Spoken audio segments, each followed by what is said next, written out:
Hello everyone, welcome back to beyond the boundaries. Day 10 అప్డేట్స్తో పాటు మేము ముందున్నాము. First match జరిగింది మన అరుణ్ జైట్లీ స్టేడియంలో, యూఏఈ వర్సెస్ ఆఫ్ఘనిస్తాన్. ముందు బ్యాటింగ్ చేస్తూ యూఏఈ వాళ్ళు 20 ఓవర్స్ 160 రన్స్ కొట్టింది అండ్ 161 టార్గెట్ దొరికింది ఆఫ్ఘనిస్తాన్కి. దాన్ని వాళ్ళు ఈజీగా చేస్ చేసేసారు 19.2 ఓవర్స్లోనే అండ్ 5 వికెట్స్తో గెలిచింది వాళ్ళ మ్యాచ్ ఆఫ్ఘనిస్తాన్. అజ్మతుల్లా ఒమర్జాయ్ తన 4 ఓవర్స్లో 4 ఫర్ సాధించుకున్నాడు, కేవలం 15 రన్స్ మాత్రమే ఇచ్చి. అండ్ తన 21 బాల్లో 40 నాట్అవుట్ నాక్ వల్ల ప్లేయర్ ఆఫ్ ద మ్యాచ్ గెలుచుకున్నాడు. ఇవాళ మ్యాచ్లో సాధించుకున్నాడు తన 700th వికెట్.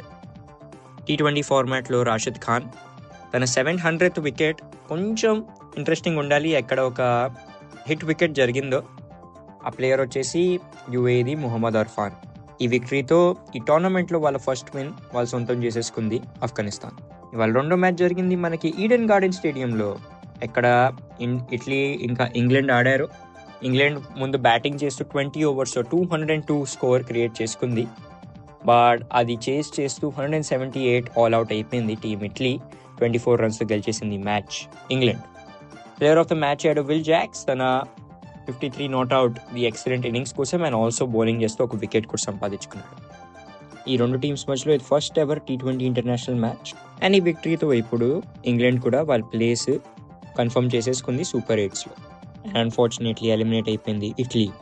బట్ వాళ్ళ కోసం ఒక ఎక్సలెంట్ వరల్డ్ కప్ క్యాంపెయిన్, వాళ్ళ first match in T20 world cup గెలిచారు ఈ ఎడిషన్లో. నెక్స్ట్ జరిగింది మన cohost the match Sri Lanka versus Australia Pallekele స్టేడియంలో. ముందు బ్యాటింగ్ చేస్తూ వాళ్ళు 20 ఓవర్స్లో 181 రన్స్ కొట్టింది ఆస్ట్రేలియా అండ్ దాన్ని ఈజీగా 18 ఓవర్స్లోనే చేసింది శ్రీలంక. ఈ మ్యాచ్ గెలిచిపోయింది శ్రీలంక 8 వికెట్స్తో.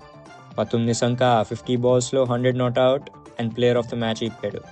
ఈవెన్ ఆస్ట్రేలియన్ ఇన్నింగ్స్లో ఓపెనింగ్ పార్ట్నర్షిప్ వచ్చేసి 104 రన్స్ అయింది బిట్వీన్ మిచెల్ మార్ష్ ఇంకా Travis Head. But next 10 wickets పడిపోయి కేవలం 77 రన్స్ మాత్రమే. పతుమ్ నిసంకది సెంచరీ ఇప్పుడు ఫస్ట్ ఎవర్ సెంచరీ ఈ T20 వరల్డ్ కప్ ఎడిషన్లో.